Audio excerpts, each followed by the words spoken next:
Yo, yo, yo, yo. What's up, all you burners, stoners, and potheads, and especially all you gardeners out there? This is Mr. Weedman and Big Earl with the Grow Hour. Big Earl, how you doing, my brother?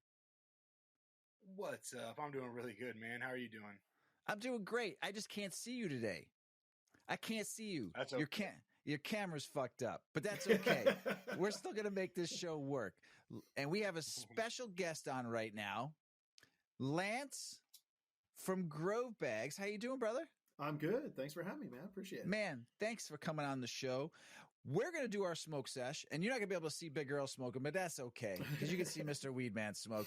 Big Earl, though, you know what I'm smoking? And I haven't smoked this yet, and I'm super stoked. The sour gas. Grown by you. Why don't you tell the folks out there what this is? Because I haven't smoked it yet, so I'm stoked. Sour gas. So there was actually a competition by SoFem Genetics, and he was doing sour gas packs. And I got on a little late for him, but I packed them. I popped them, and then realized how late I was for his competition. But super gassy, super. They were autoflowers first off. Wow. Not my creation, like I said, but real gassy, real nice smoke. I really like those ones. It's like I will say this right now that it is gassy, but it has very nice flavor, and it's not sour to me, but it is very nice and smooth, not harsh at all. I'm looking forward to the high on this, but it tastes really nice, my brother. It's smooth. That's all I can tell you. It's sourly delicious. Let's just say. And what are you smoking on, my friend? All the autos from him have been awesome. So I forgot that I already ground up some weed. So I have GG4 Cross the Stanky Haze. And then I put some of that Stanky, not Stanky Kush Breath in there. So it's a mixture of all those. Nice. It's really good. Nice. I tell you what, Lance, if we can ever get you some of this GG4 that he grew, and he doesn't have the plant of it anymore, probably one of my favorite strains I've ever gotten from Big Earl in the years that I've known him. Unbelievable. I got a lot of it that I spread out to some people, but I kept the bulk. And I've said this to a lot of people. I'm a pig when it comes to good weed and great weed and unbelievable. So what do you like to smoke, Lance? You're not smoking right now. You're getting over a cold, but what do you like to smoke? Man. I thought I came home from NorCal with just some allergies, and evidently is more than that. So still on the edibles trip right now. But you know what I've been smoking? Actually, I was smoking up there. You guys mentioned the sour D's coming back. That was a cool thing. I mean, a few of my grower friends are old heads, so they definitely like some of the landrace. But had one friend that had some phenomenal sour diesel. Had another one that was pushing some mints. So it was nice, a little nostalgic to see some of the stuff up there. What I've got personally, last year I grew. It was a first round from. Oh my gosh, from Coastal Seed Co. up in Santa Cruz, and it was a Zihuatanejo cross with Thai. And I'm not really big on the sativa dominant, but it's really weird how this thing grew out. Fat leaves through veg, and then when it cycled into flower, all of a sudden it was like these thin, kind of those double edge, haze leaves that you're used to seeing. That turned out really well, but I like the one the season before. I did a Bubba Mendo, so a Bubba Pre 98 cross with Mendo, and it was just that perfect balance, So I'm like you. I kind of hoard what I grow, what I like to grow. I like to hoard and consume. I do trade. I do share with friends. But those are definitely the ones that I've been keeping close to home so far. Yeah, there's certain strains that are close to my heart, and especially the ones I get from Big Earl over here. There's ones that I know what I'm going to trade and share with friends and family. And there's ones that just go in my closet that knowing that, like, for me and Mrs. Weedman. I love it. So, that's the reserves. Yeah. So Big Earl, have you heard of any of those strains that Lance was saying? Oh yeah. Most of those have definitely been sour D's all over the place. Although I think there's probably a ton of speculation over like, this is the real sour D, that's the real sour D. I don't know any of that stuff honestly, but I know what I've smoked that people have said is sour D is fire, and you can tell that why it's called sour, And Thai is just, I think, would probably be way different depending on what seeds of Thai you popped. That's like a whole regional, like a whole region. But I've seen great stuff come out of Thai also. All that stuff, the Pre 98 Bubba too. because there's a big difference between that. I haven't grown either, but like Bubba and Bubba Kush and pre-98 Bubba, there's a big difference. So, love me some Bubba. Love me some Bubba Kush though. Yeah, it's a crazy combination. I like to. I'm a big fan of Landrace. I mean so my true favorite, the coveted, is Northern Lights. Like typically NL number 5. And again, you know, we talked about what age we're definitely Gen Xers together. So you know, for me, that was fire. I knew I liked you for a reason, Lance. I knew I liked you for a reason. Once you mentioned Northern Lights, you're my friend for life. Oh, dude, and I've got some pure, thank goodness for my buddy James Loud over at Loud Genetics. He's got some solid he's going to come through with that I'm going to grow next season. I'm outdoor full term, so I'm kind of at the mercy of Mother Nature. And only run originals. I typically don't do autos or femmes, but he finally found me the pure, so I'm looking forward to that. Because to your point, same with the Sour D and AK-47 and Blue Dream, all these really coveted cultivars from the late 90s, 2000s. It's a hit and miss. Someone might be giving you one thing and it's really something else, you know? So yeah. First time I smoked AK-47 was 2001, and it made me confused. Now I'm from Chicago. Okay. So you have to understand something. Well, we got good flower, good fire here, good tree. You know, you got it. And when I first had like good Northern Lights 99, 2000, 2001, I had some good blueberry. I had some good AK-47. Some people I knew were crossing strains, white rhino to blueberry, calling it rhino berry. So nice. I had but the Northern Lights and all of this stuff that we're just talking about right here, I mean, that stuff back then, man, was just something different that I didn't get to experience as much as you folks from the West Coast that were growing all of it. We got stuff shipped, or if you knew a grower that was growing down in Bloomington, Illinois, that was growing some stuff, you got some stuff shipped up to you. There was different ways you were getting it, but the stuff that you're talking about, man, they need to bring that all that shit back, like the real, like for real.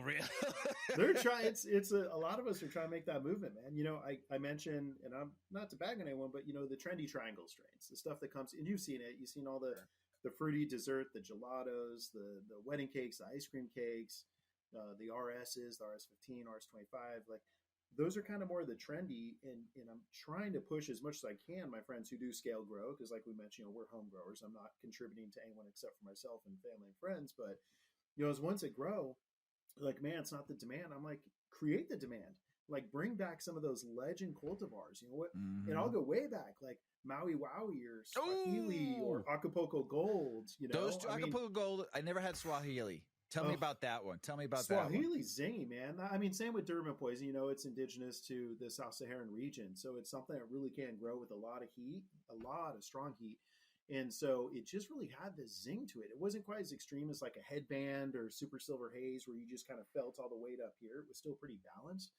But it's definitely one that, kind of like Acapulco, is just really earthy.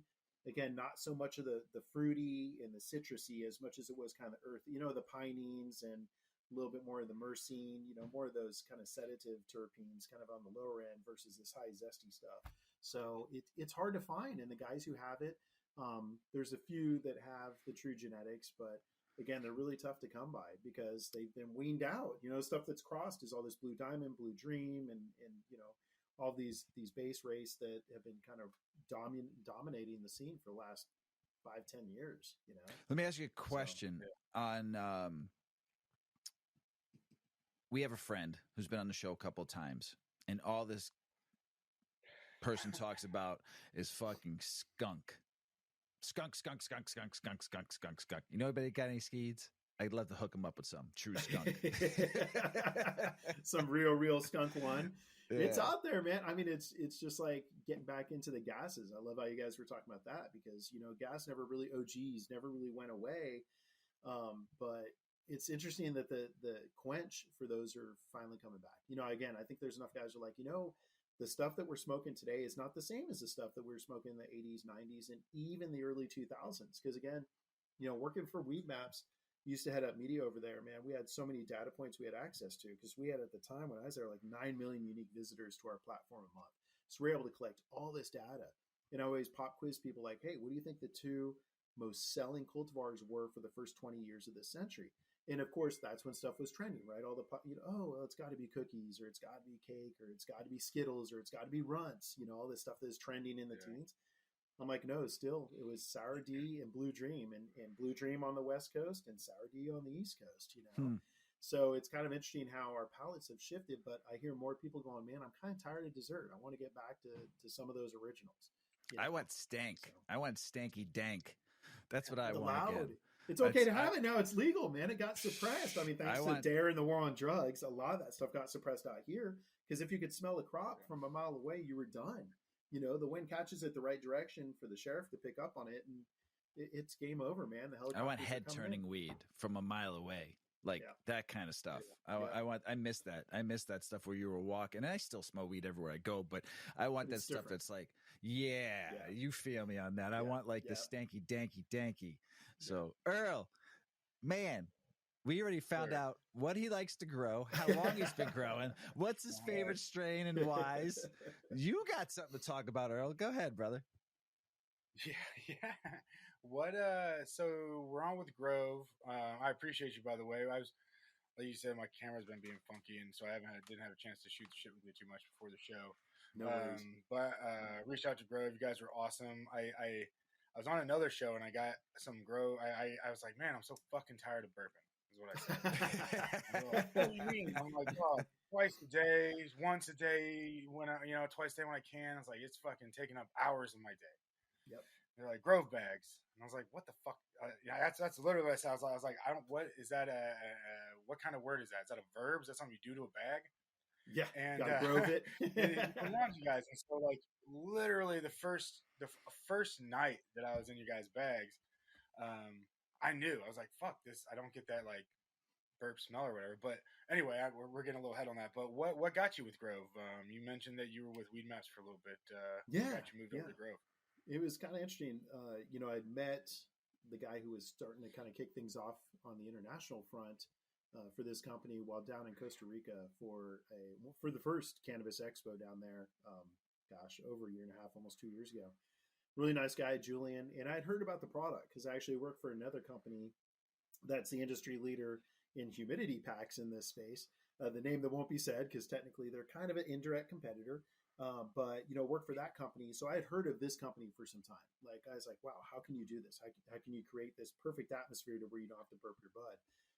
So connected with him and was kind of helping him, mentoring him a bit, especially expanding into international because that's my background. Like I said, Weed Maps with this other company, with Green Bros, a few others. And we hit it off. And then all of a sudden there's an opportunity to come along and head up their marketing and biz dev. And I love startup companies. I love younger companies. I like being a part of the foundation. And, that's what brought me on. But really, it was the culture too, man. I mean, the grower that started this all is actually our CEO. He doesn't grow anymore, but he's a caregiver. His older brother had cerebral palsy. So he was creating medicine for him. And he's like, there's got to be a better way to not just process flower post-harvest, but to preserve the quality and potency, especially for a medical patient. And I've always been medical first. I celebrated my 20th anniversary of being cancer-free last Thursday. So, so that's definitely something that anyone in the space that knows I'm an advocate, not an activist. I lead by education. I write monthly articles. It's all education. But I definitely believe in it. And I felt it was time in my career to go on with the company that put the community first. And it was always community before corporate and, and the craft and the culture before corporate. And that's really what this company is. So they sucked me in, man. I like this guy. Really sucked me in. No, it's fantastic. Yeah, it's fantastic. I think the bag speaks for itself, and that's brilliant. In all these years of burping, never was I like, I should find a better way to do this. I was just like, this is how it's done. This is how I'm doing it. I'm wasting hours of my day. Tell him. Wait, hold on. Tell him what you told me. Was it we did our 1 year anniversary show. Tell him what you told me with all the jars that you lined up and then you forget some. Tell him what you told me last time, bro. It happens all the time. No, I stay on top of my burping. When they're fresher, 2 times a day, I try to get to them, and it's really about the smell. If it's like if I'm not getting that real fresh weed smell, I'm saying, oh fuck, I waited too long to burp this bag. Like don't want it to be sitting in that not fresh smell. That was me personally. And so I'd leave these bags out. Like you get 30 strain. I do a couple hunts, have a couple buds left over from these strains, and not you get 30, 40 bags out. That takes you a half hour to an hour. And then by the time you get done with it, you go back to the beginning, or you have to go do something else. And all of a sudden, I walk back upstairs. I'm like, man, it looks like Chronic up here. And I'm like, oh, shit. I've left these bags sitting out for 14 hours or whatever the hell happens. It's crazy, man. When those terpenes are gone, they're gone, man. They're hydro. I don't mean to get all geek, but no, we like nerdy. Yeah, we're nerds. That's another thing. If people in this industry like, wow, man, you know, for the last I've been in the legal side for about a decade, and everyone's like, you always come back to terpenes. I'm like, because man, the cannabinoids are the engine, but the terpenes are the steering wheel, and that's what I educate people on is. Terpenes are hydrocarbons. Hydrocarbons are highly volatile. So even the temperature I'm in, my office is probably like low 70s right now. This is too hot for weed. That's why I keep my stuff in a cellar, right? Or in a cellar temperature. Yeah. But it's true, man. You leave it open and it's unfortunate because you're smelling the quality and potency of that flower go up into thin air. I mean, I actually wrote an article years ago that it was titled Mother Nature's a Thief. And that's exactly what I was talking about. I'm like, if you smell it, you're losing it, man. Like if it's out in your room, if it's out in your stash, like, yeah. So I definitely empathize. I've been there before too, leaving the jar tops off. We were talking about that before the show. We were talking about Lance and I were talking about before. Hey, Earl, real quick before you go any further, I think your internet is better. Just try your camera. I think it's working. I think your upload, I could see it. Yeah. Wow, there we go. I didn't put all this makeup on for nothing.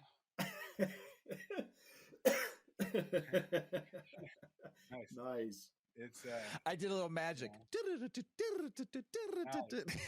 Enough people took a break from streaming in your neighborhood. Exactly. Oh man.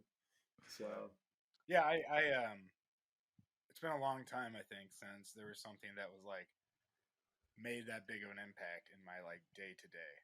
I appreciate it. That's why immediately I was like, okay, what the fuck's going on with these bags? I like to try to read about. Oh yeah, man.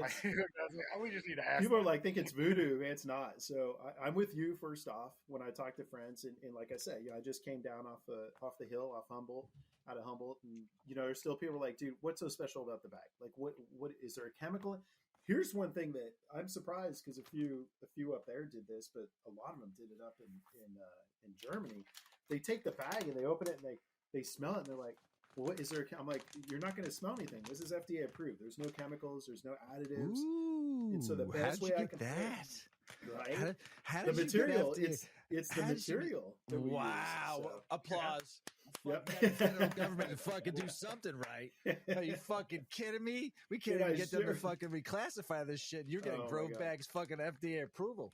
Yeah, I mean, you can put your. I have a friend that he grow, and I'm a big companion planter. You might be the same way, Earl. So I'll run sometimes tomatoes. I'll do basil. I'll do mint, spearmint, etc. And literally, you can put your herbs in these too and keep them fresh if you want, as opposed to let them all dry out and lose their terps. So, but anyway, man. So I compare it to. I tell people, I'm like, if you ever go into a grocery store and you buy salad in a bag, right? It's all crispy, crunchy, green, not wilty, yellow. You've got all kinds of veggies in there.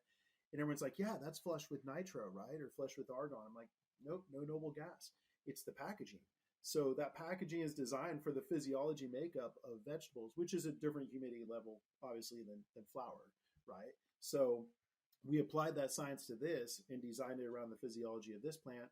Like, we were talking about, Mr. Weedman and I were discussing before, like create that 58 to 62% perfect relative humidity.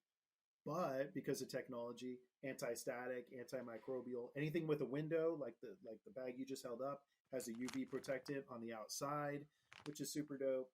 Yeah, so really. It's really nice, man. And people are like, so what does it do? And I tell them, like, well, you put the flour in. First, you dry it, do your 60-60-14, or you probably have your religion. That's what we normally do out west here. We do 60%, 60 degrees, 14 days. And then you trim it as much as you want to, put it in the bag, and just seal it up and leave it for a minimum of 2 weeks and you're done. And so it's crazy because before fully switching to these, I did a side-by-side, which you probably did too. And I had happened to do that the same time I caught up with some Italians. I was over at Spanibus. Hey, relax about the Italians over here. Oh my gosh, the Italians know what's up. These guys taught me. Forget about it. These growth bags, forget about it. Oh yeah, these guys are like, what do you say I can do? But these Italians were telling me, like, no, you have to age the bud. And I'm like, what are you talking about aging? Like, it has terpenes. It's like a fine wine. I'm like, it's not really. We don't like comparing with, but okay. And so I did that. I did that a few years ago. I did 2-week dry, 2-week cure, and then 2-month aging. And then, funny enough, we did a study, third-party lab, Vita Labs, which is out of Santa Barbara, like 45-hour away from me.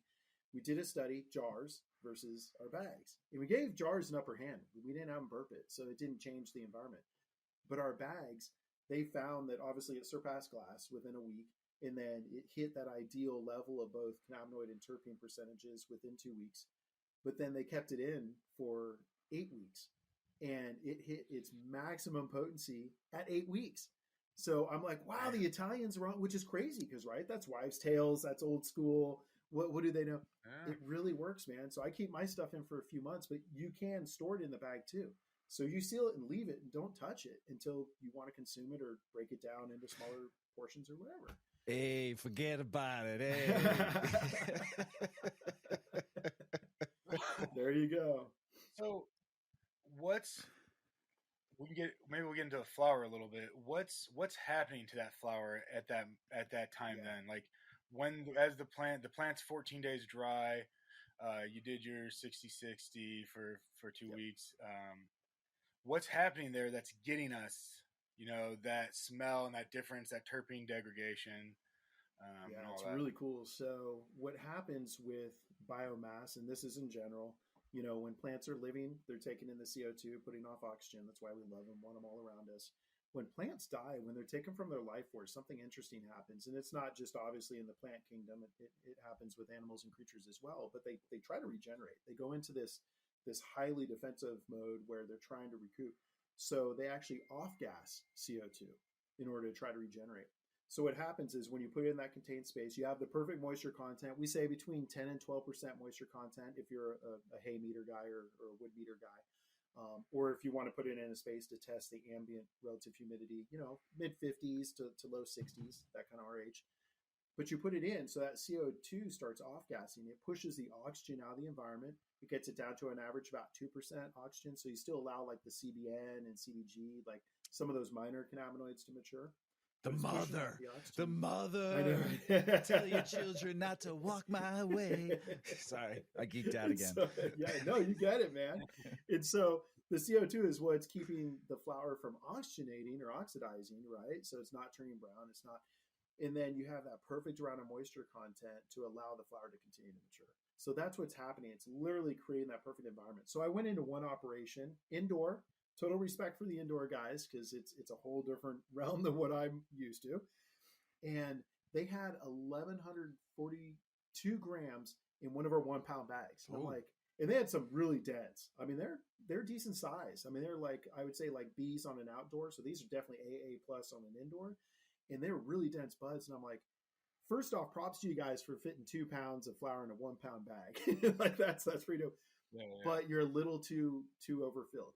You have to keep some headspace for that curing to happen. Okay. So I said, you guys can probably run about 900 grams. I mean, so it's still, you're almost, double, like 900 grams, but keep at least a quarter of the bag at the top open, as far as that open space when you seal it. And don't compress it down. A lot of guys like don't squeeze the air out of it. It pushes itself out. If you do, it'll actually fluff up. You'll notice that the bag will expand a little bit because of the CO2 off-gassing. So it's kind of cool. But it's some straight magic, man. And like you said, it gives them their time back. I mean, Weedman and I were talking. We're not pushing kilos on kilos, pounds on pounds, but not anymore. Not anymore.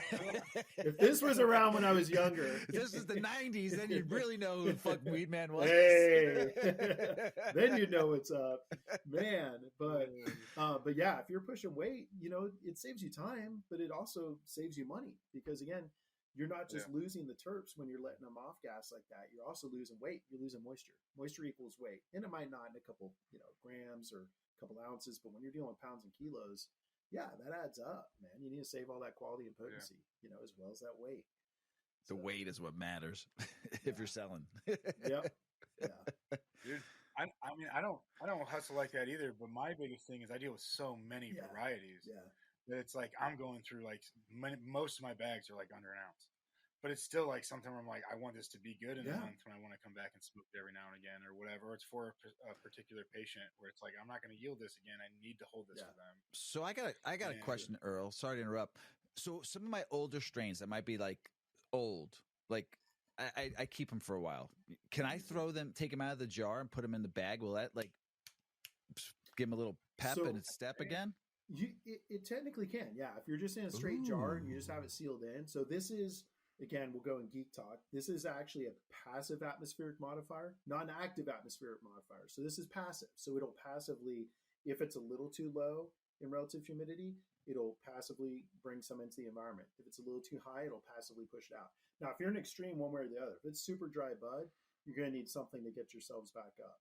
If it's way too wet, same thing. You're gonna have microbial, and that's just some people are like, oh, I put it in the bag, and it's like, did you properly dry it? Oh no, I thought you just put it in the bag. It's like, no, that's why it popped off, man. Like you can't. It's like you're putting a wet towel and sealing it in a bucket. You know what it's gonna smell like. We've all been there, right? So it's like, yeah, you can't have the extremes. You need a desiccant pack if it's up here. You obviously need some way a humidity pack or something to bring it back up if it's too low. But also keep in mind, if it's gotten that far, it's probably too far, right? I was on a podcast with Adam Dunn, and he's like, yeah, if you have to add something like that, you probably fucked up already. I'm like, kind of a candid way to put it, but it's true. If your stuff's too dry, you either got too dry during the dry process or you allowed it to get too dry during your traditional cure process.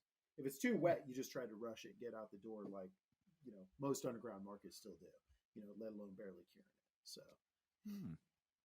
So put it in the bag. Yeah, that's one thing I was told very fast. Like somebody found out the hard way. They're like, just make sure you dry it. Yeah, it's like, put it in there hot way. There's sterile bags. People are like, oh, there's mold in the bag. It's like there's not. Good in, good out, man. Yeah, that's funny. Yeah. So Big Earl and I are gonna let you hear how we cure. Sweet. And like kind of like the do's, and then we want to hear some do's and don'ts kind of afterwards, like what can we improve on and where can we go better. So Big Earl, tell them how I'm basic, man, so it's gonna be like 2 seconds, but Big Earl, tell them how you cure. Well, before the Grove bags, I have you've seen, I'm sure, the dry tents. They're like little 3x3 tents, and you pull the air out the top, and they have the not filter, but like the blackout air filtration in the bottom. Fucking beautiful. Or it worked great for me because like I have a couple little fans in there, and I can put it in my flower room and control my flower room doesn't get above fucking mid 70s. So it's a little warm, but tolerable. It's a little warm, but it's like compared to like putting it anywhere, it just works for me. Like I can use the same dehumidifier and AC and shit. So I get my 14 days. I cut down as close to that as possible, but sometimes, it's a month in there. Things don't seem to degrade too bad in those extra 14 days hanging there. They're not exposed to light or anything, usually really cold. And are you whole plant hanging or stem hanging? Just curious. Whole plant, cool. Yeah. Sweet. Okay, dope. So, and I have it set up to where my initial airflow dehu fan is hitting them. Oh, really? Because my room I keep at 60%, and I assume that in the tent it's going to be higher because my plants are going to be, especially when I first put it in there. So they come out really great. But when I'm done with that, I trim as fast as possible. I get it into the turkey bags. Turkey bags I keep dark in 5-gallon buckets, and I burp them daily. Usually I try to do twice a day for a couple days at least. Pretty much for as much as I can. But at least once a day, at least every 24 hours. That's like my threshold. But that's it. I make sure when I burp that I burp in a very clean area. I don't want to burp like I have an area in my basement that like I do laundry. I don't like burping over there because I was feeling like I got some sense from that. I don't like burping like in the corner where I do a lot of my like trimming and my tumblers and stuff. Just weird stuff like that. But that's basically what I do until it's gone. Yeah, and that's a common, like you see it out here still is I had a moment laughing. We were downtown Eureka eating dinner and see this truck go by just loaded with HDX totes, but the black and yellow. Sorry, that's the black and yellow totes, right? Which is the same methodology as you, right? Instead of 5-gallon bucket, they're just doing a 27-gallon container. But they're doing turkey bags on turkey bags, stacking them all in. And what you're doing is you're creating microclimates within a microclimate. So that's the thing that's a challenge with doing the traditional methodology. Again, no matter if you do it in a bag, you're doing it in a jar, I went into, I won't say which one, but one of the largest operations happens to be minutes away from me. And I even saw that. I mean, these guys, it's a few thousand pounds a month. And their vault, they literally had, to your point, AC on one side, dehumid on the other. The sun would rise on one side, would set on the other. So they had all these, and then all these turkey bags and all these totes. And I'm like, you guys have so many climates in here. If you went and got a couple of Govies and just sporadically put them on one side or the other, I bet you'd be extremes of 10% in both RH and in ambient temp, right? So nothing wrong with that. Again, it's a little bit closer to the old methodology. So stoked to hear that you went into the bags. And if you did happen to be in the traditional market and had buyers that are coming along, right? So wholesalers, resellers, distributors. Some people do like that turkey bag format, right? Because what do we used to do? Like when they got popular back in the day, guys could flip them over and they could see if you're keefing out or if you had too much shake or if you had fake weight, right? So they could really see the quality in their mind, see the quality top to bottom, open it up, smell it. We actually have turkey bags. So turkeys are designed for turkeys, terpenes designed for terpenes and cannabinoids. So if there's people that still want that format, it's kind of cool because this is the modern format, but some people just want what they know, and their buyers want what they know. So I do tell people if they're going to go with that traditional model of totes or 5-gallon buckets or whatever, then at least using the turkey bag so it does contain that right amount of moisture, because you just have too much flux that's passing through that material that's in a traditional turkey bag for moisture and for oxygen. So yeah, but you use the bags now, so I don't know if I give you any recommendations. You know what's up. Yeah. Well, no, I'm glad to hear that because I got on your website a few days ago because I bought a bunch of your bags and I have more strains waiting in turkey bags. I was like, shit, because I keep trimming up. I got this big ass GG4 Stanky Haze hunt that I did. What is GG4? And I was like, I saw those turkey bags, and they were made for like, if I remember, they were made for like 5-gallon buckets. They were like normal. Yeah, you have 1 to 2 pound, and then like a 5 to 10, a bigger one. Yeah. And I was like, even just to have one that size was super cool. Just like I have so many 5-gallon buckets. That's what I use. Yeah, we'll send some samples out to you, man. I mean, we should probably just get a discount code for you guys, to be honest, or for you. Yeah. For your viewers. Just the grow hour. Yeah. Hell yeah. I hunted one down. I hunted one down. I can't remember which one I used, but I hunted one down. Okay, cool. I got a little bit off. But yeah, dude, I thought when I saw them, I was like, I think that's what that's for. Like, I'm pretty sure. So I ordered those with some other shit just because they were cool. A lot of graphic ones. They were like special ones. I almost ordered a couple cool. Yeah, I got one right here. They were done by Look, oh my god, dude! That one. That's Mossy Giant. Yeah, I love this that's part of the Mossy Giant series. So you guys, this is a fun tangent. So Peter, he's a phenomenal artist. I was just out at his art installation at his studio out in Holland about August, was it? Yeah, August. And we're doing a series with them. So actually that one is the second in the series, and then this one's the third. And we do it every season. So that was summer. This is fall, and then you guys wait until you see the winter one. We'll send some out to you. But these are total limited edition. We produced 2,000, and 1,000 go to the artist, 1,000 stay with us. So half of every bag sold goes to the artist. So we support artists that support the community. So he's one. Yeah. And then we've got Cannabiscapes is another, big activist on the West Coast.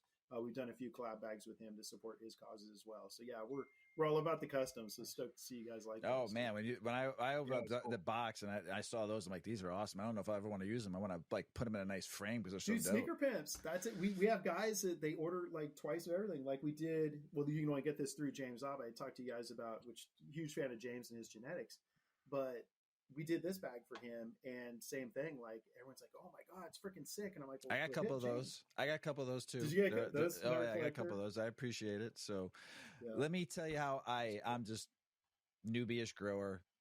Like, been doing it for years in the traditional market, but didn't actually do the grow. But worked with some guys that did the grow, and then started to grow. I don't know once it went recreational here in Illinois. We were able to start growing in 2020. So like I had my card in 2018 and only Med can grow here.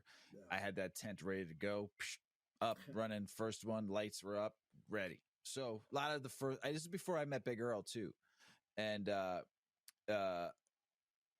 had everything ready to go and just like, was not really sure. Everything I was just reading off the internet, watching YouTube videos, whatever I can get my hands on to read. You read the Bible and all that stuff too. So you're just like trying to do whatever you can. So made a lot of mistakes that first grow. But the curing and drying part was the easy part because I was like, you just trim everything up. I hang it upside down from fucking hangers in my tent. Made sure the humidity was right. Made sure everything was at the temperature you wanted to be at. Threw some air. And you hung it upside down for 15, 18 days. You checked it, made sure it wasn't too dry, right? And then you trimmed it all up and you put in mason jars with a couple of the humidity packs. And then you burp them every day for the first 2 weeks. And then the next 2 weeks after that, you burp them every 72 hours. And then going into the 5th and 6th week, you burped them maybe once every 4 or 5 days. And then you just made sure the humidity was always good. And I have a great little cellar that it stays like 60 degrees, 63 degrees all year round. Highest I've ever seen it get is 68 because it was hot outside. Yeah. You know, humidity in there is always like 55 to 58, 62, the highest I've ever seen in my cellar. Oh, so geez. it's like perfect. Yes, Just to keep. Yeah. Big Girl, you seen the closet where I store all the weed? Yeah, no, that's great that it keeps that. I had to be like very creative to find a solution to be able to keep something even close to that. So I mean, my cellar is great because it's all brick and it's like there's no drywall or nothing in there, so it just stays nice, you know. Sick. Yeah, Very so just cool. secure. It's like everything stays for a while. So, but now I'm even more excited because I can keep those in there too, and just it's going to be really nice. Just heat seal and you're done. And sorry, I didn't bring miner downstairs, but I should have brought it up and shown you guys.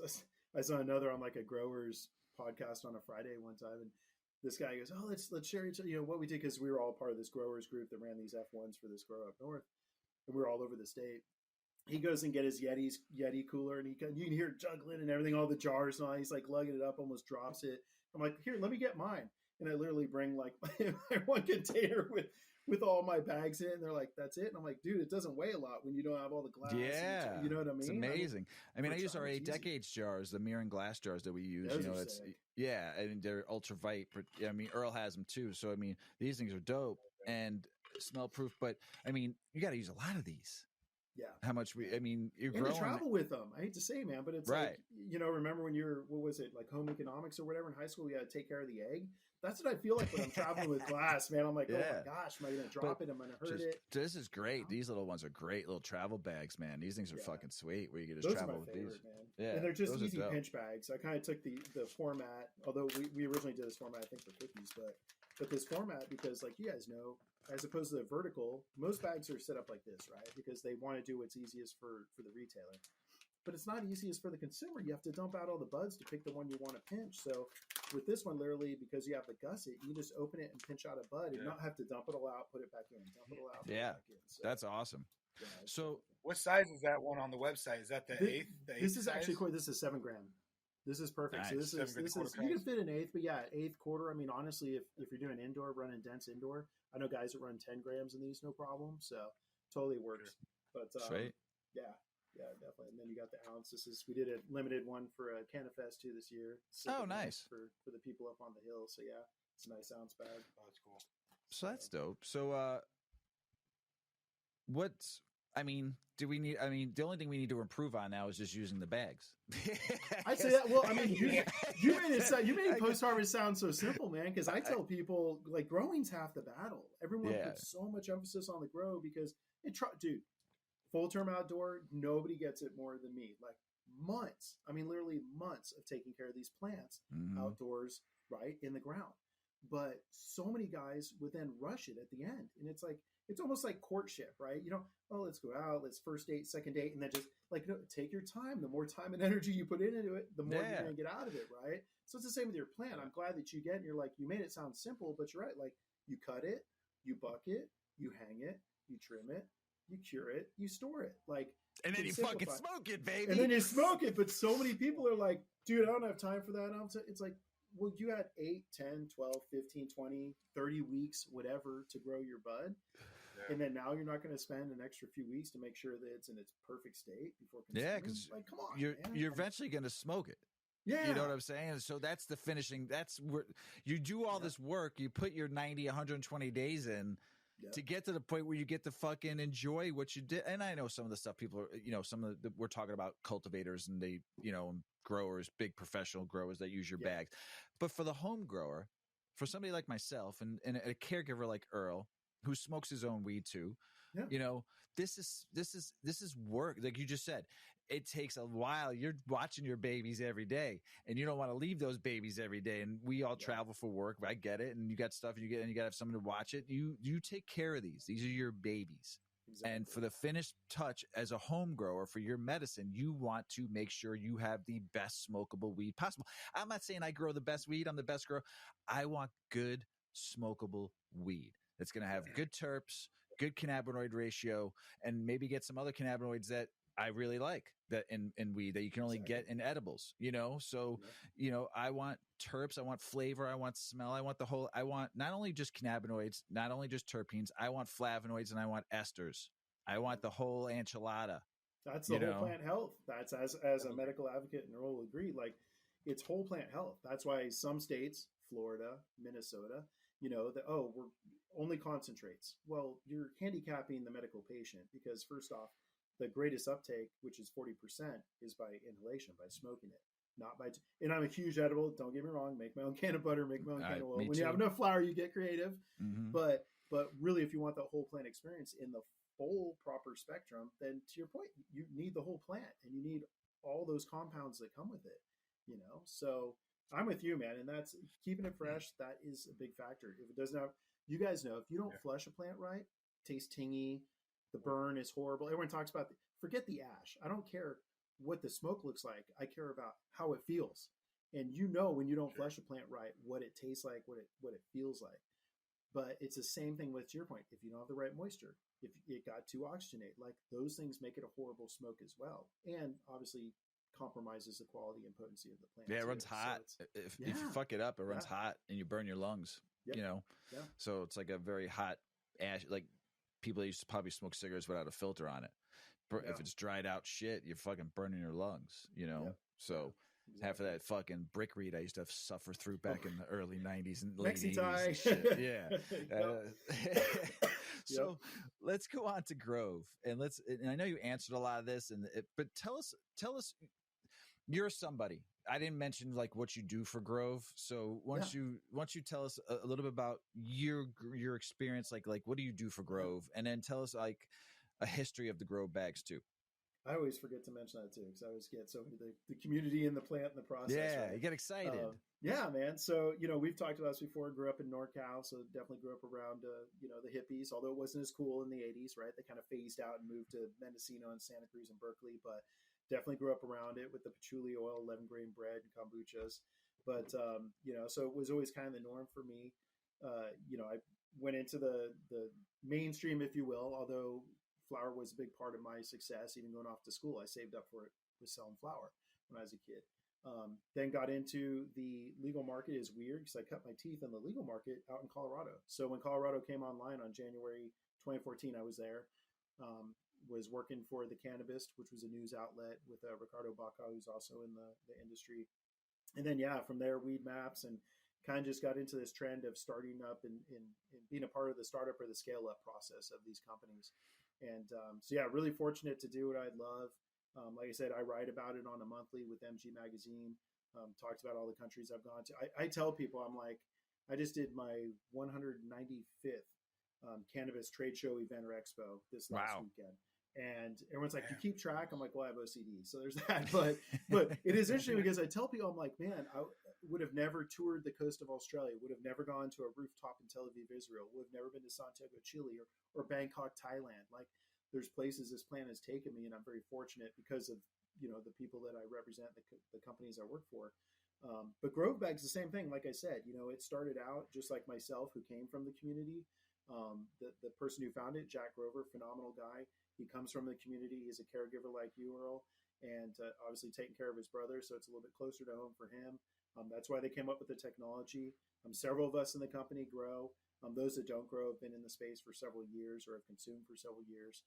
Most are out of the green closet. I came out of the green closet. I had friends that were, oh, Andy, and I'm like, I don't care what people think. They're like, oh, but you can't go back to mainstream. I'm like, I wouldn't work for anyone that would use this against me as far as being in this space or being a part of this community. So I became fully committed several years ago. But Grove Bag's just phenomenal business. Again, we love supporting, guys like you, love supporting grow groups and forums and chat rooms. competitions, contests. Just talking to the head of Farmers Cup this morning. We sponsor the Grow Off every year, which is a nice kind of national competition. We've got an event that a competition we're sponsoring over in Amsterdam right now. It's going on for 6 months with the top 24 coffee shops. We do Spanibus every year. I mean, we really try to be a part of the community, and not just locally, but nationally and internationally as well. So it's truly a great company. We're small, like we're a few dozen employees. We're not huge. We're privately owned. We're not sellouts. Nothing against those publicly traded companies, but that's not us. Yeah, made in the USA. Not only were we designed and obviously invented here, but all of our raw goods, all of our raw product is sourced in the U.S., is manufactured in the U.S., right? Just a state over from you, Mr. Weedman. And so we're humbled and we're thankful. And I was asked to speak when at CannaFest because we sponsored that as well, and they had a competition. Like, we're going to have the sponsors come up and speak for 15 minutes. And I'm not about an infomercial. Like you guys know, I grow, I consume, I'm a big fan of it. And so I came up and I'm like, you guys, we're a supporting actor. You as growers, you're the lead actors. We're here to support you. So I'm not going to go on and tell you all about myself and my company. We're here to make your job easier, to make your life easier, and to try to lower as many hurdles as possible for you to get the most you can per pound. And everyone was applauding and clapping because that's what they should hear. And that's the companies that support them should have that position, because there's too many Chads. There's too many corporate bigwigs, too many suits over roots that try to come in and, we'll teach these stoners a thing or two. No, you won't. You'll go on back to Wall Street or wherever you came from and go try to get a quick buck off something else. We don't want you, so we share that that's our approach towards, the community and the plant. So I love it. That's my rant. I love it. I love it. I love it. Yeah. You guys fit that niche so well too, because it's like, and in all honesty, those guys probably wouldn't be interested in your product a ton because when you grow that kind of weed, you don't have the respect for the cure like other people do. So they're looking at a 15-cent turkey bag like, oh, I only have to spend 15 cents on this. I was you nailed it, Earl. I was in that same very big operation, and we were talking about back end, and they want us to do an audit, which we did. We myself and another, so again, full disclosure, outdoor, but I had one of my indoor guys with me. So we did an audit to streamline and help show them efficiencies. We're like, hey, we'll try to help you. And, of course, the other guy was from the sales side. I'm not. So he was like, hey, maybe we can talk about your CPG or your consumer packaging goods. And I'm like, oh no, I don't think you could beat China. It's like first off, apples and pineapples. Like, it's not. I've never heard apples and pineapples before. That's man, good. I've been using that one for years. It's like, because everyone, it sounds similar, not at all the same, right? And so it's the same thing, man. You're right, because these guys, they think they can scale it up like soybeans and corn. You cannot scale up on a linear cannabis. It's an X factor on how much energy, effort, time, and money it takes to have that same quality and potency that all of us produce, even being humble, Weedman. Like, you compare that, I mean, the best you can get is mids when you're pushing acres and million square foot operations. You just don't have enough people or enough time to be able to maintain that quality. So you're right. It's almost like they give up before they even try to win, because they don't want to go, well, we're a little on the short end of the stick here. Let's try to make up for it over here. Nope. Let's just keep whatever the bottom line, whatever the net margin is. Let's just go for that.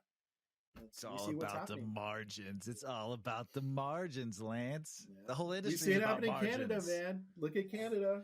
70% of the flower. 3.5 billion grams they wasted last year. And I said to myself, you know how much water they had to use to make that weed?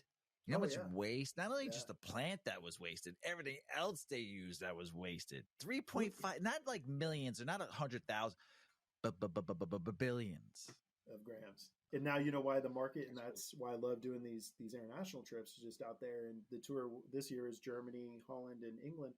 I was in Holland, and my buddies are like, Lance, we've been friends with California forever. You can find California weed, not just strains, but California flower on the menus, which you can. You can find California, Spain, and local, right? And he's like, we're getting Canadian weed. And he's like, I don't mean just packs smuggled in like it is from your home state. They're like, this is actually stuff that's coming in on a container, passing through what probably is a legal country and getting filtered out into the black market. So they're even talking about how Canada is trying to push their weight and make up for it, because they're having to answer to the investors, And again, you just can't. whoever thought Canadian? I love Canadians. I love all Commonwealth countries. They're all very nice people from there to Australia, etc. But man, were they known for growing weed? Besides the BC boys, I don't really know that Canada was necessarily known. BC. Well, see, that's the whole thing. Back when I was younger, when you got weed from BC, you were like happy, you know. And that's all I knew. That's the only people I had heard that grew cannabis was in BC. It's because it's outdoor, because it's not Mississauga or freaking New Brunswick, or Quebec. Like, it's actually a place where you can grow and you can get at least one full run outdoor, and it's going to be absolute fire because of the soil they have, and the UV they get from the sun. But we digress. But I mean, that's your point. They aren't necessarily known for it. So yeah, man, it's definitely, it's not just about the most bang for the buck. You got to be smart about your investment. So yeah. But, oh yeah, that's proven a lot. I like to tell people, like, when explaining the plant, I've not been in that position a ton of times, but when I have, say it's all about potential. Your plant has 100% potential. That's your genetic. From the time it's consumed, you can lose that 100%. Yep. You fuck this up. You water a little late. Guess what? You're at 99% potential. Yep. You do this. You do that. You trim up. You do this late. You do this wrong for this cultivar. 98%, 97%. It's like, we're just trying to get in the 90s. We're trying to get an A. I'm just trying to get a B plus. It's like that works too for me. Sometimes you're not even, your 100% potential isn't even really there because you're not starting with the genetics. But if there's not really getting it back, like you might be able to catch up with some CO2 or some UV or using something that other people don't typically use, but fulvic acid or something, or Grove bags, all those billions of grams of Canada, not to, fluff Grove anymore than we've been doing, but it's like, if one of those facilities would have used a product like Grove bag, they would be sitting on a better product than everyone else. Yeah. Because everyone else is sitting in the turkey bags, and so it's like, exactly. I don't know. You're right, man. I bought a domain. Actually, it's one of my brands, some personal Seed to Social, back with that whole played out term, seed to sale. I'm like, that's what makes you 2Suit, is all you care about is getting it to the front line. If you don't care about how the consumer, because you nailed it, man, genotype, phenotype, chemotype. So you start out with the genetics. What's the outside influence is your pheno. Chemo is the experiential, right? So everyone kept talking about your geno and your pheno, but no one was talking about the chemo. No one was talking about, like, what was the experience? How is your bud really considered fire? Is it considered mids, or is it just popcorn in a bag that you can get $80 an ounce for? So you're right. That conversation never really got that far. And that's part of what I would say is the domestic cannabis 2.0. Like, people understanding quality, like Guinness versus a Diet Coors or whatever, or even looking at it as, because we all know the difference, right? But even looking at it as, if you're looking into quality, stop looking at potency, man. Because THC, you don't buy a car because it's got 600 horsepower and then it's got drum brakes all around, or it's got the aerodynamics of a chuck wagon. Like, literally, man, look at the whole package. Like, you buy everything else based on the whole package. Why would you not do that with your flower? Like, why do you stop short and go, THC, 40% is loud? Okay, 40% of the total absolute biomass of that plant is one molecule called THC or Delta-9. Seriously? Like, are you sure about that? Are you sure about that? Does that mean they can only grow on a 60% plant matter, tops? Yeah. Zero dirt, zero other cannabinoids. Exactly. Man. That's how I always look at it. Like, where's that growing from? Yeah. 60% of the plants growing 40. Like, that's. No, we lost him again. We lost you. So I'm going to move on to the next question. What do Grove bags do that traditional bags don't? Excellent question. So depending on which traditional bag, so the turkey bag, like we discussed, that's definitely designed to allow that oxygen and that moisture to flow in and out. Obviously, it keeps a certain amount retained in order to cook the turkey, but it's just not designed for cannabis. It's just not. Like, stop with the turkey bags, you guys. It's like taking your clothes down to the river and slapping them against a rock instead of using a washing machine. Like, why? Like Earl said, if there's this technology out here, why are you? None of us are too old. We're not like, I can't figure out an iPhone. We aren't 80 years old. Like, we can learn. That's with the turkey bags. With traditional, like the consumer bags, Mylars are for mids. You guys, like, Mylar was designed for food. And food has advantages because they do have additives in it that help preserve it. So when they put the food in this bag, all that a Mylar, if this were a Mylar bag, all that Mylar bag is doing is keeping it in that exact state based on what you put in. It doesn't create any sort of passive atmosphere. If you put it in extra moist because you want to stay fresh, which obviously water is another thing that helps keep food fresh, that's fine. But seriously, Mylars, if you care about your bud, Mylar is not doing any favors for you. So that's what I'd say about the two most common bags. Do you think cultivators should switch their from Mylar bags? A lot of them are moving away from the plastic, and they're moving, plastic little containers. You think they should move to Grove bags because it'll keep the humidity, keep the bud fresher? Especially like sometimes that shit might sit on a shelf for like a year. Yeah, which we guarantee. I mean, a year is nothing for. We have bags that we're testing with flower for 3 years. Oh, so they could buy like little cool bags like this with their logos on it and shit. Okay. Yeah, we do custom one-off designs like for our friends at Arc Farms, Calipo. Like, we did the branding for them. So yeah, we definitely do custom bags.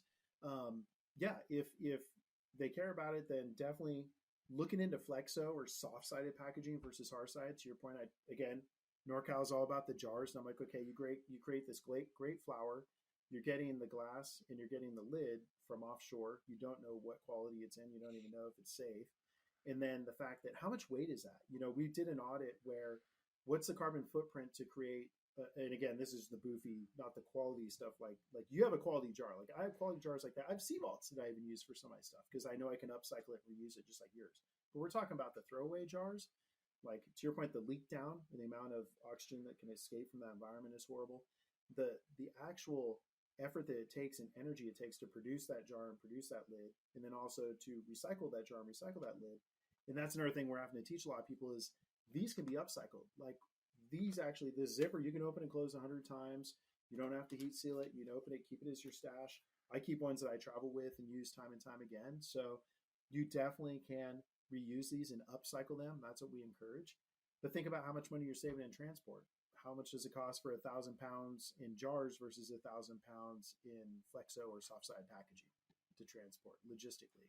So those things kind of add up. Again, when you're commercial and you're scaling, you want to look at the big picture and not just, this cost me X, this cost me Y.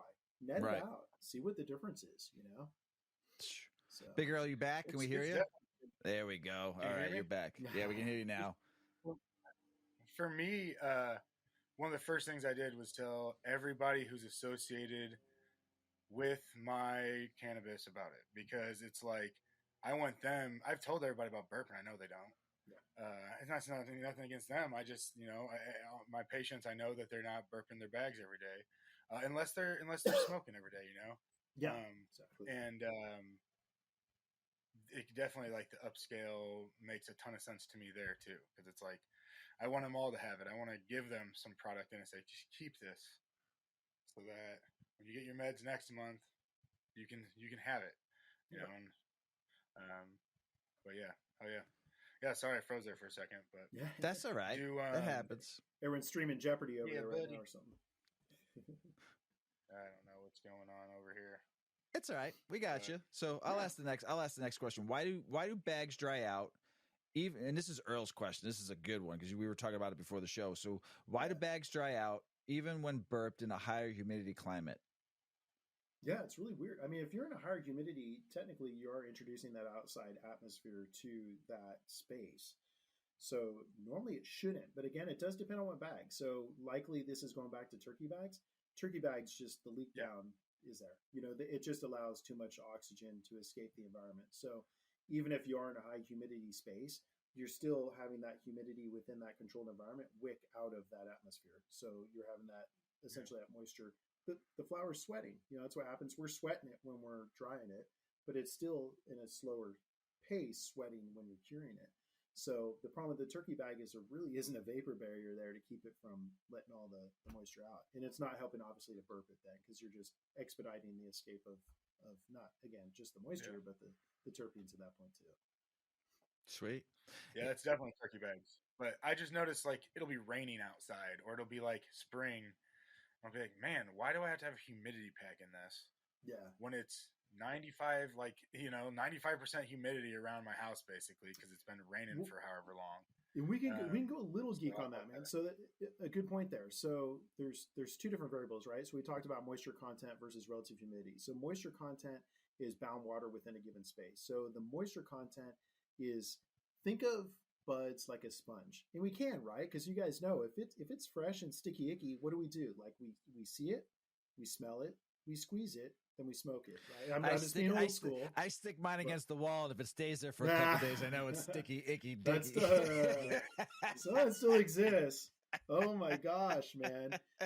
That was something I was smoking. What was it? I was just talking to my buddy. It was NF1 Northern Lights crossed with Chem Dog. This stuff was that kind of sticky. That's what I was having up on the hill. So you look at it as a sponge. So what you're talking about, Earl, is you're talking about the relative humidity. So that's just your ambient, right? That's the moisture in the air. So like when I lived in Knoxville for 4 years, it would be like 80, 90 degrees, but it'd be like 80, 90% relative humidity. It'd be just heavy, kind of like Florida in the summertime. So that's your relative humidity. But what's actually in the bud is your bound water. That's your moisture content. The problem, just like a sponge, you can wring out a sponge, and when you wring out a sponge, it seems like most of the moisture has left, right? You cut it in half, you'll still find moisture in the middle. So that's the same with bud, though. You leave it just like your sponge out long enough, it dries out. The challenge is getting that moisture back into the middle of the bud. It's not as easy for it to get in as it is for it to get out, right? So some guys do some hacks. I had a friend, I full on cringe because this guy, good friend I grew up with, he's in Southern Oregon now in Medford. He just got first place with his Granddaddy Purple, his GDP. His Forbidden Fruit, actually, 3 years ago. He has a really good GDP, cross Harlequin too. But he actually used to, if his bud got too dry and it was getting ready to go off the hill for sale, he'd spray with distilled water, a contractor bag, garbage bag, then put the flower in, then put it in a trunk on a hot day and force that moisture back in. Now, you're really testing fate, right? Because if you bring moisture up too quick, microbials are always there, right? Just like there's germs, good and bad germs on our hands at all times, right? So it's the same with the bud. Like, you bring up that relative humidity and try to force that moisture content back into the bud, especially if you do it too fast, the microbials are going to pop off. And that's why people, I got powdery mildew. I got that mildew. What's going on? You're trying to work it, man. Like, you got to be careful messing with Mother Nature, because she always has a plan. And it's really hard to recreate that plan. She can be a bitch sometimes too, you know? Oh my gosh, man. That heat wave last year, I took down a month early because of it, man. I'm like, what's happening to my trike? I can't believe they're going from clear to amber in a week, man. What's going on? It's true. It's true. We're at her mercy. That's for sure. So, in that trunk, do you think he saw terpenes with the high temperatures, or were they not getting that high? Because can't those high temperatures destroy your terps too? Yeah, you're gone. I mean, by the time your bud's that dry, I hate to be the bearer of bad news, but typically if your bud is that dry to where it's brittle, to where it'll break, you don't need a grinder. Chances are they're already gone. Just use it for edibles. Just use it for edibles then. Throw it in a fucking pot with some butter. Yeah, if you're smart, you go straight to concentrate. Yeah. Fucking throw it in the oven at fucking 245 for an hour, and then fucking make a fucking bunch. Make a bunch of butter. You're good as fucking gold. You don't waste. You don't waste. I don't ever waste. The only guys that try to bring it back, to answer your question, Earl, like the only thing that they're bringing back is the smokability, the squish, and the weight. So if you're trying to hack to get your weight and to get what most people would be attracted to, of course, again, you're falling short on the head. So what they'll do is they cheat and throw some fresh bud on top of that stack, right? So they open their pound bags, rehumidify, then throw a topper on it, just like that shot of vodka on the top of your drink to make it seem like it's strong. That's what they would do. And they try to cheat the system. But when it's gone, man. When the train's left the station with terps. I would see that they did that wrong. I don't ever pour. That's more waste. I pour a little bit of vodka in the straw, and that's it. That's all you got. I know one guy, make sure he's at the bottom for people that are using the straw. He's like, I'm going to put it at the bottom for the straw sippers. Just throw a little straw. You never know. Earl was in the industry too. I was in the industry for 23 years. Earl ran bars too. So, I mean. I was a DJ, so I was over on the sideline from you guys. We always made sure the DJ drinks were nice and strong. Dude, you know what's up. Keep them coming back to the bar. You know what's up. Don't play too much good music. Rehydrating in the bag. Can we use a moisture pack if we needed to? You can.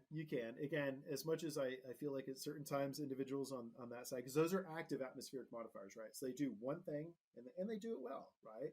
So if you need to bring it back, that is the safest way to go. I mean, gone are the days of tortillas, banana peels, lettuce heads, throwing it in a trunk. Like, if you're going to do it safe and definitely keep it around, again, that 58 to 62. That's the ideal range. Some guys, again, they'll cheat. They'll find, because they are less expensive, they'll find humidity packs for cigars. They're up in like the 72, 75, 80. Ooh, you said cigars. I was going to ask you, do you store cigars in here? Yeah, we do. That's what I had that thought like 30 minutes ago, but then I got stoned again. I forgot. But that was one of my questions. I know a lot of cigar smokers out in the world, and that's that's pretty good. Yeah. Nice. And they might throw in a pack with it, a humidity pack with it too, to keep a little bit. Well, if you're Cubans, you might want higher. If you're traveling, my father-in-law used to do. I mean, if he was out on the road and didn't have his humidifier with him, or he would throw it in. He would throw his stuff in a fucking Ziploc bag, and then put another Ziploc bag and put like a couple of wet paper towels in there and leave the Ziploc open, the second Ziploc open a little bit. That's how he kept when he was on the road. And you can do that with cigars, right? So I'll tell you why. There's one element in tobacco that allows you to have an RH as low as 40% or as high as 90%, and you aren't going to have the microbials pop off. And you guys probably know what it is. What's that one thing that tobacco has that everyone loves that's in it, right? Nicotine? Nicotine. That's what I love. Is phenomenal for not letting any microbial growth happen. So to your point, you can keep your sticks on the moisture side and not worry about it, because the nicotine won't let that microbial growth occur. But you can use these for cigars then if you wanted to, though. Nice. That's all you cigar smokers out there. There you go. Yeah. So what percentage of humidities? Go ahead, Earl. Sorry about that. I couldn't hear you. I was just saying, and the blunts. That means all the blunt smokers. Yeah, I'm surprised some of these papers. I mean, backwoods included, that don't run moisture. To your point, I mean, stuff's just going to dry out and split. Yeah.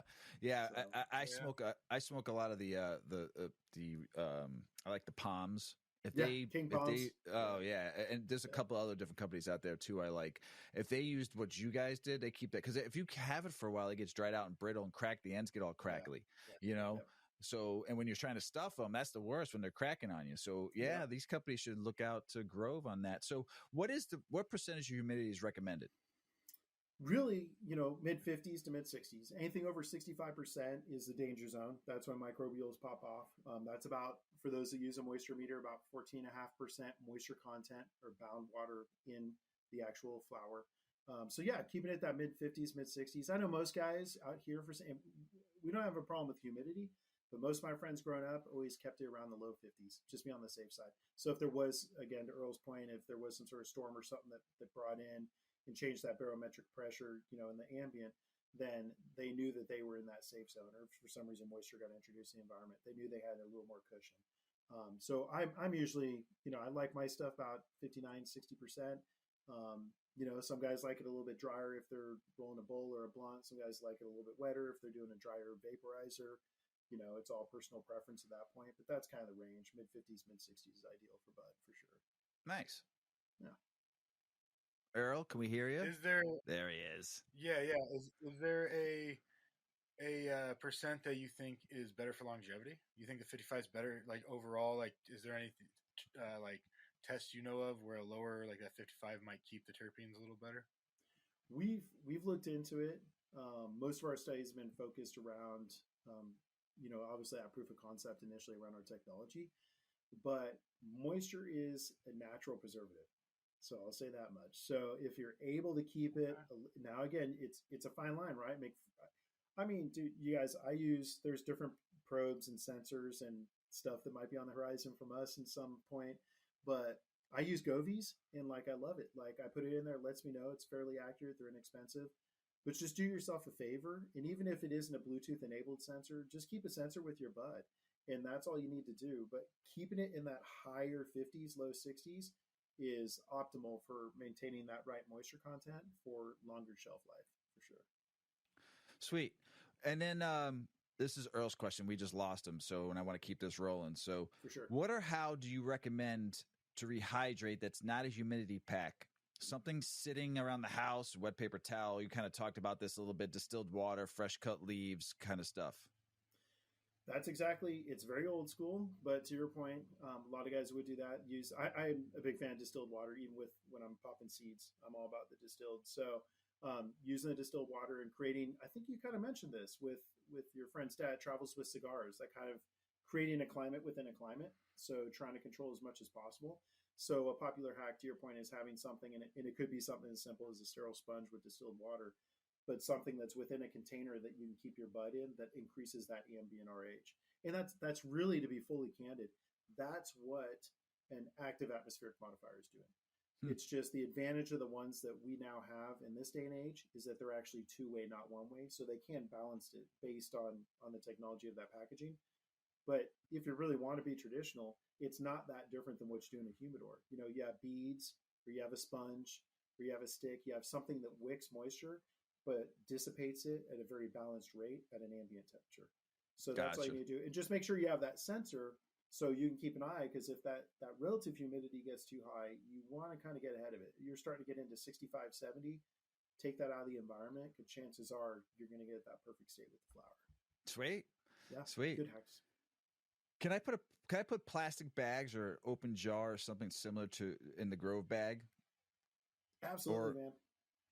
I do that all the time. That's I'm like you. I've got a stash, so I go to events like Hall of Flowers or Emerald Cup and such, and friends always give me a handful of bud, which I love, and I want to keep it as fresh as possible. Sometimes I keep it in the packaging because I'm a marketer. You asked what I do. That's my core focus is marketing. So I geek out. I've got all kinds of containers and packages. I mean, like I've got like even little like tins for, which is not doing any favor for keeping the flower, but I got little tins and stuff sitting around. So I do, man. I literally take that. Again, I always use my quarter pound usually. And I just put it in there, and I know it's going to create that perfect environment and just seal it up. So the stuff that I'm not going to consume today or tomorrow, I know it might be better for the holidays to share with friends. That's exactly what I'll do. So that's the most common. And then we also have guys that they get stuff in jars at shows, and they come by and get a free bag, and they literally pour it out in the bag and leave the jar on their table. And Smart like, okay. people. Yeah. Smart especially people. if you're traveling, man, they've got the hack. They go home, they use the little iron at the hotel to heat seal the top so it's smell proof. I don't know where they go after that, but Bob's your uncle, man. Like, hey, hell yeah! I like it that people are gonna come up and give you some stash, and you're gonna get some, and you got your bags all around you. Just I got 3 or 4 I'm going home with. That's the best when you get really good weed from people that take care of their home grow, and I love home grow. I love people at home grow. I've gotten a lot of good home grow for people to talk about on the show. I love it. So I'll be carrying those bags with me everywhere. Exactly. So. What didn't we cover? Like anything we didn't cover? Man. No, I think we went through a lot. I mean, you guys honestly had really good, really well thought out questions. Some people Big just Earl, baby. Like, Big Earl. Yeah. Was it Big Earl? Earl, he's a converter. He gets it. These are really good, unbiased questions. They're very valid questions. I try to answer as objectively as possible because, like some of your viewers, I was a hungry, I popped my first seeds when I was 13, 14, man. I mean, found them in a dime bag that I got from a friend, so I've been doing it since the old days. And, just being open-minded and understanding that there are things out there to not just make your life easier, but to make the end product better. And so I got to a point in my career, and I'm at an age, which we discussed, where I can make that decision. I only want to work for companies that have products I believe in, that I support, that have the core, the culture and the core values in line with what I believe in. And again, that's his company, that's his product. But like I said, you guys, you had all the right questions. I'd say keep it out for what we have. For anyone that's into fresh frozen, we've got a solution now, but we've got some next level stuff. We're coming out with a vacuum seal solution, which I'm super stoked on, because there's plenty of people use them for everything. But let's just say people that want to be more discreet or want to share it even, keep it even more long-term and not share it right away. We have this next level solution that still creates that ideal environment, but does it in a vacuum seal environment, which is huge. Because again, that's where people either don't have time to cure, or it might not just be time, it might not be space. Like Earl mentioned it, what he's talking about is what a lot of growers do. I run into growers over in Europe, and they're like, Lance, like my grow room is my dry room, is my cure room, is my trim room, is my, like, it's everything. So if they can cycle in that another crop, let's say that 4th crop of the year for an indoor grower, then it just makes their life that much easier. So it's definitely stuff like that that's beneficial, but man, you guys had all the right questions. I don't think there was anything we covered. Just keep it out for more technology from us. Go ahead, Earl.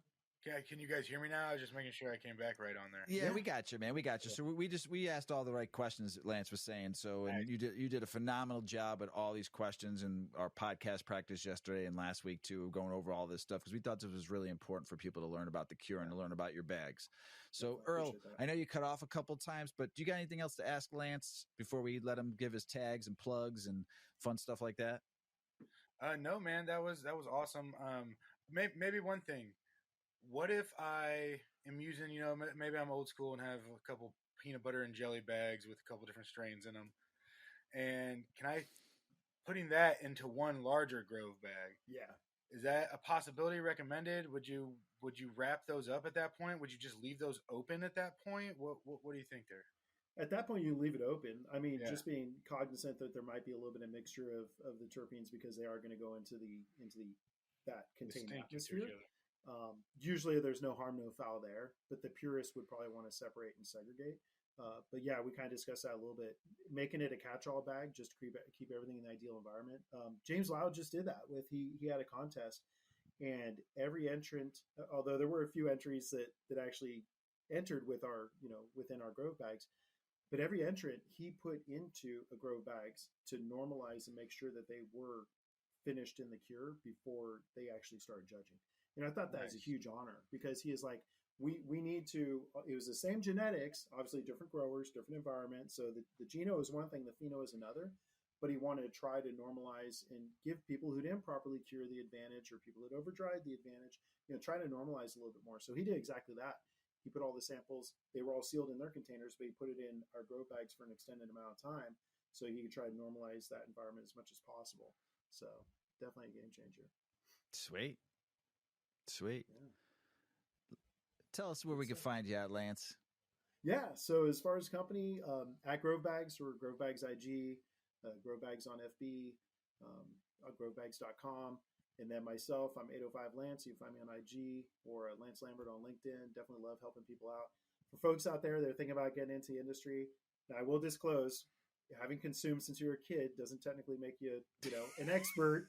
Or don't label yourself as a cannabis consultant. So we've had a few people, they taught jazzercise last year, and then they jump on LinkedIn. They say I've been consuming since I was 14. Love this guy. I mean, it's funny, dude.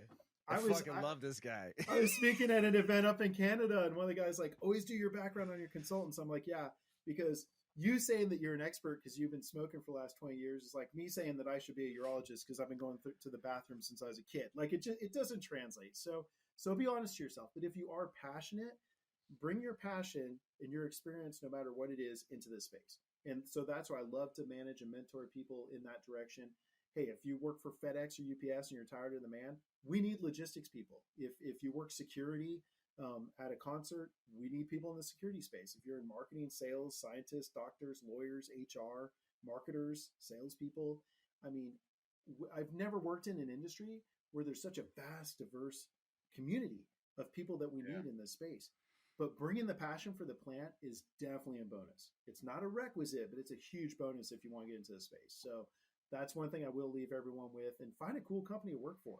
It's not all about the money. It's about the happiness at the end of the day. The sooner people figure that out, the more happy they'll be in general. So that's kind of my words of wisdom.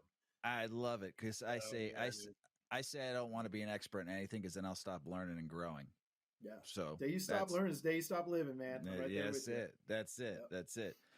Man, Lance, we really appreciate you coming on. Big Earl, I appreciate you reaching out to Grove and to Lance and having Lance come on. This has been a solid episode, solid education. This is all about education on this show. So I appreciate that. Sure. Also, not only just education, you talked about and didn't actually say it, but the stigma, stomping it, beating it, education, freeing the plant.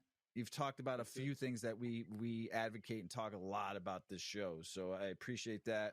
And, you've been growing for a long time when you sprinkled the infield with some fucking seeds you found. So I love it, Lance. And we appreciate you sharing stories and talking with us. So Big Earl, what's the one thing we didn't talk about, Lance, that we need to talk to him about right now when it comes to not curing, but to the grow? What do we do? That's what I was going to talk about with the curing, actually. Do you think if someone sprayed CalMag in those bags, it would do anything better? I know you want to add it to every other part of your grow, but the CalMag, Do you think any kind of CalMag could improve any of that? I don't know enough. I know I do it with my turkey bag. Everything's better, Lance. Asking the wrong guy, man. Everybody, you're talking to a guy who's just hanging out on regenerative farms all weekend last week. CalMag. Everybody out there in the world, don't forget the CalMag. Peace. Oh my gosh. Check out our cannabis lifestyle brand online at 8decades.com. Our custom smokes and accessories are perfect for your coffee table, bedroom nightstand, or kitchen counter. They're designed for you to show them off. The Canna community is also loving our hemp and cotton blend t-shirts, sweatshirts, scarves, and hats, finished off with our 8 Decades logo. We've got some awesome long-lasting goods that will be your favorite for years to come. 8 Decades, because a 9th decade of cannabis prohibition isn't acceptable.